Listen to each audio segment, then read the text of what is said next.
مخدوم ثانی پیر طریقت شیخ الہند سید کمیل اشرف صاحب قبلہ اشرفی الجیلانی دامت برکاتہ القدسیہ تشریف لا چکے ہیں.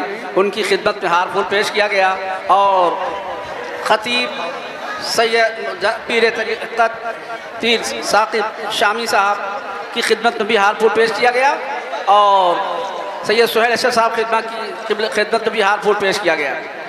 آپ حضرات وقت ضائع نہ کریں, اپنی جگہوں بیٹھ جائیں, خطاب سماعت کریں. آپ حضرات بیٹھ جائیں اپنی جگہوں پر, خطاب سماعت کریں. بیٹھ جائیں, شور نہ کریں, اپنی جگہوں بیٹھ جائیں, تقریر سماعت کریں جو آپ کے آنے کا مقصد ہے. بیٹھ جائیے آپ حضرات.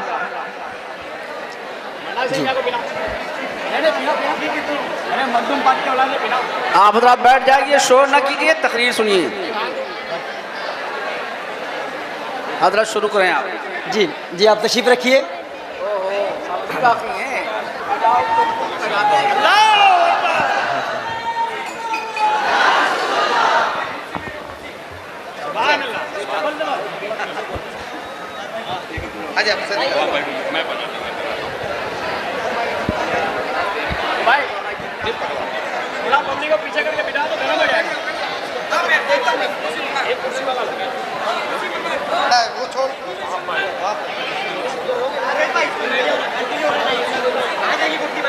جی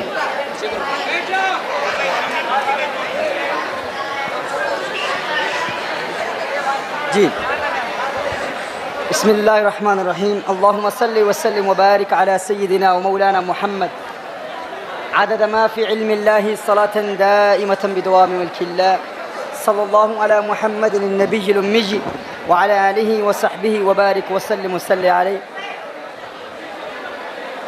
میں دل کے تھا گہرائیوں سے حضرت کا شکریہ ادا کرتا ہوں. آج پہلی مرتبہ حضرت کی زیارت ہو رہی ہے. حضرت شیخ الہند جناب سید کمیل اشرف صاحب حافظہ اللہ تعالی آج کی اس بزم کی رونق بنے. اور آپ تشریف رکھیں گے تو بات جاری رہے گی نا. جی تشریف رکھیے. پیچھے بولو بیٹا, پیچھے جاؤ. جگہ ہو جائے گی انشاءاللہ. لوگوں سے التجا ہے کہ تشریف رکھیں, شور نہ مچائے تاکہ خطاب پھر سے شروع ہو سکے. حضرت رکھے ہیں آپ لوگوں کے لیے. آپ وقت ضائع کر رہے ہیں, 12 بجے پروگرام فنش ہو جائے گا. آپ وقت لوگ ضائع کر رہے ہیں, مہربانی کریں شور بالکل نہ مچائیں. جی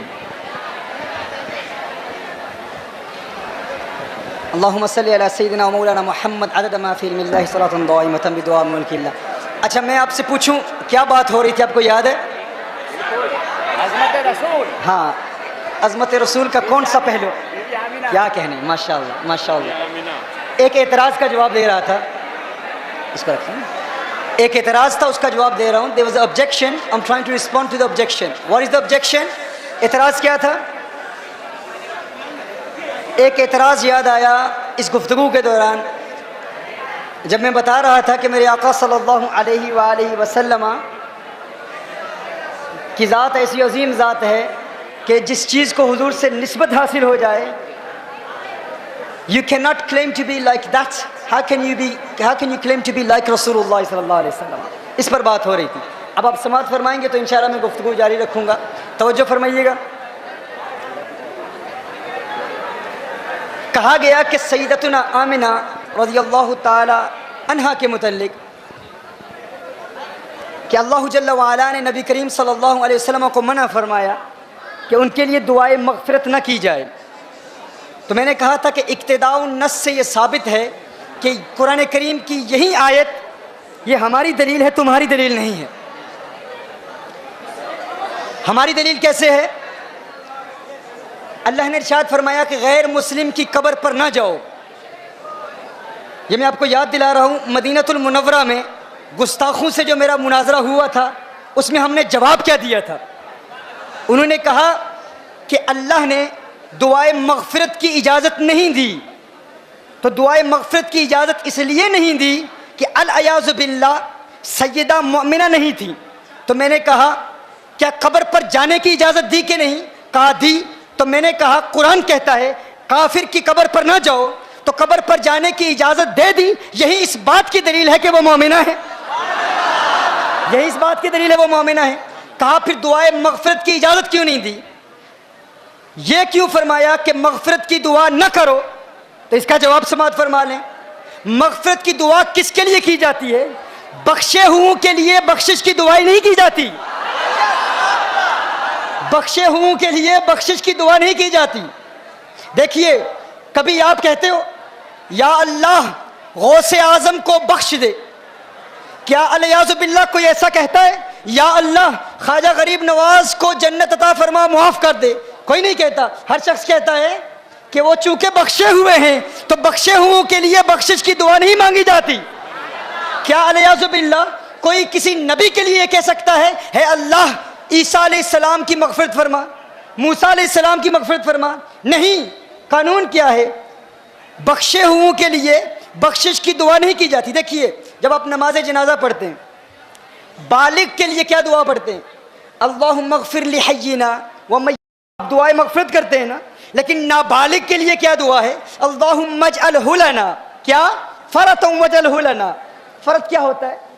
آپ کہتے ہیں میرے اللہ یہ جو بچہ مجھ سے پہلے چلا گیا ہے، یا اللہ یہ مجھ سے پہلے جائے اور میرے لیے شفاعت کا اہتمام کرے۔ کیا؟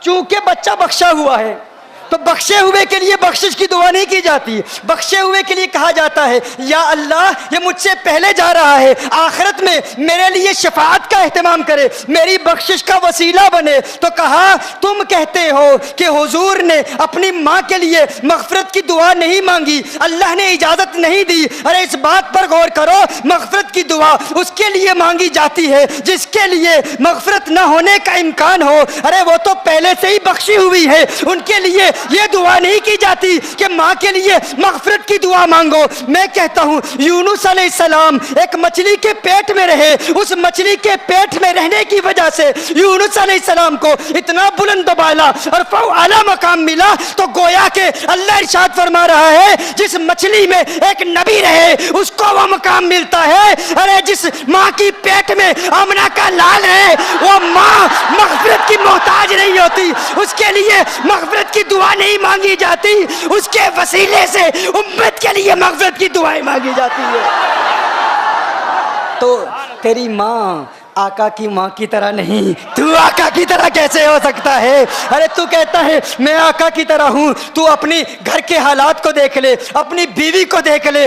کیا تیری زوجہ کے لیے قرآن میں کوئی آیت نازل ہوئی ہے؟ نہیں، لیکن آقا کی ازواج مطہرات کے متعلق کیا ارشاد فرمایا؟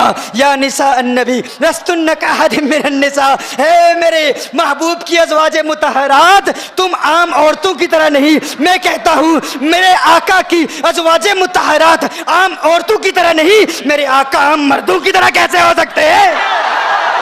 اور پھر یہ چمکتے دمکتے یہ کچوچا کے چہرے دیکھو، یہ سادات کے چہرے دیکھو، تم کہتے ہو ہم آقا کی طرح، آقا ہماری طرح، ہم آقا کی طرح، آقا ہماری طرح۔ ارے تمہارے بیٹوں کے لیے قرآن میں کوئی آیت نازل ہوئی ہے؟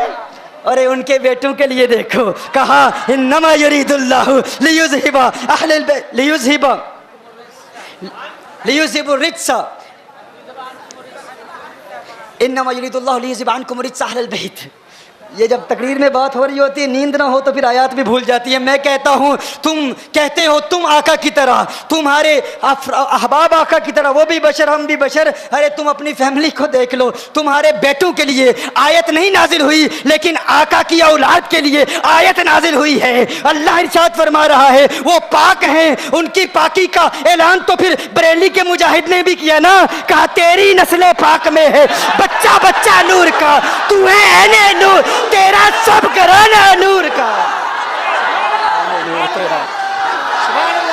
تو بتاؤ آخر کس اعتبار سے تم آقا کی طرح ہو؟ کیا تمہارا جسم آقا کی طرح؟ کیا تمہارے ہاتھ آقا کی طرح؟ کیا تمہاری انگلیاں آقا کی طرح؟ کیا تمہاری آنکھیں آقا کی طرح؟ کیا تم اپنی ذات کو دیکھ لو، تم اپنے جسم کو دیکھ لو، اپنے پسینے کو دیکھ لو، تمہارا پسینہ نکل رہا ہو تو کوئی قریب سے نہیں گزرتا، بدبو آتی ہے۔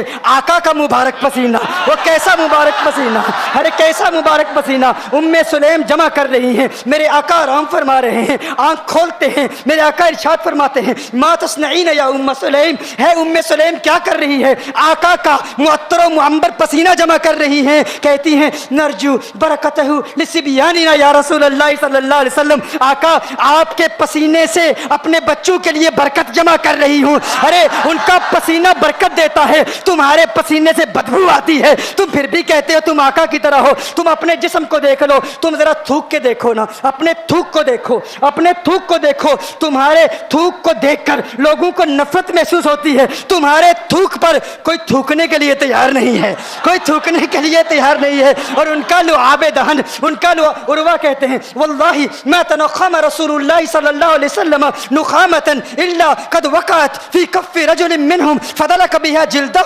فدلک بها وجہہ وجلدہ۔ تم تھوکو، تم اپنی بلغم تھوکو، اپنے منہ کو صاف کرو، اپنے حلق کو صاف کرو۔ تمہاری بلغم سے لوگ نفرت محسوس کرتے ہیں، لیکن میرے آقا کے لعاب دہن کو ہم نور مانتے ہیں، نور مانتے ہیں۔ کیوں کہ میرے آقا جب اپنے مبارک جسم سے لعاب دہن جب میرے آقا صلی اللہ علیہ وسلم کے جسم اتھر سے نکلتا تو کیا ہوتا؟ میرے آقا صلی اللہ علیہ وسلم کے صحابہ اپنے ہاتھوں پر ملتے، چہرے پر ملتے، جسم پر ملتے۔ تم ذرا تھوک کو دیکھو، تمہارے تھوک پر کوئی تھوکنے کے لیے تیار نہیں، اور ان کا لعاب دہن لوگوں کو برکت دیتا ہے، شفائیں دیتا ہے۔ اب پھر غور کرو، تمہارا کلمہ آقا کے کلمے کی طرح نہیں، تمہاری نماز آقا کی نماز کی طرح نہیں، تمہارا روزہ آقا کے روزے کی طرح نہیں، تمہاری زکوٰۃ آقا کی زکوٰۃ کی طرح نہیں، تمہاری عبادت آقا کی عبادت کی طرح نہیں، تمہارے ہاتھ آقا کے ہاتھ کی طرح نہیں، تمہاری آنکھیں آقا کی آنکھوں کی طرح نہیں۔ اس پر تو بہت تفصیل سے کلام ہو جاتا ہے، صرف ایک روایت بیان کرتا ہوں۔ ایک دن میرے آقا صلی اللہ علیہ وسلم اپنے گھر سے باہر تشریف لے جاتے ہیں، مدینہ المنورہ کے مضافات میں سیر کے لیے جاتے ہیں۔ اچانک دیکھتے ہیں ایک قافلے نے پڑاؤ کیا ہوا ہے، وہ قافلہ ان کے پاس اونٹ ہے۔ میرے آقا صلی اللہ علیہ وسلم کو عرب کا ایک سرخ اونٹ بہت پسند آیا۔ میرے آقا صلی اللہ علیہ وسلم نے ارشاد فرمایا میں اس اونٹ کو خریدنا چاہتا ہوں۔ قافلے کا سردار وہاں موجود تھا، انہوں نے کہا لے جائیے، خریدیے۔ میرے آقا صلی اللہ علیہ وآلہ وسلم نے ارشاد فرمایا دیکھو میں سیر کے لیے آیا تھا، اونٹ خریدنے کے لیے تو نہیں آیا تھا، یہ میرا مقصد نہیں تھا، میں فقط سیر کے لیے آیا تھا۔ تمہارا اونٹ نظر آیا، مجھے پسند آیا۔ ارے ناز کرتے ہیں ہم، کیا عظیم اونٹ ہے وہ جو آقا کو پسند آ گیا، جو آقا کو پسند آ گیا۔ میرے آقا نے ارشاد فرمایا میں اسے خریدنا چاہتا ہوں، لیکن اس وقت میرے پاس قیمت نہیں ہے، میرے پاس قیمت نہیں ہے، میں جاؤں گا گھر جا کر واپس قیمت ادا کر دوں گا۔ وہ دیکھ رہے ہیں میرے آقا صلی اللہ علیہ وسلم کو، آقا جا رہے ہیں، آقا وہاں سے تشریف لے جاتے ہیں۔ وہ آقا کو کہتے ہیں آپ لے جائیں اونٹ، آپ لے جائیں۔ آقا کے حسن کے جلوے دیکھ رہے ہیں، اس وقت تک آقا کو دیکھ رہے ہیں جب تک آقا ان کی آنکھوں سے اوجھل نہیں ہو جاتے۔ جب آقا ان کی آنکھوں سے اوجھل ہو جاتے ہیں تو اچانک ایک شخص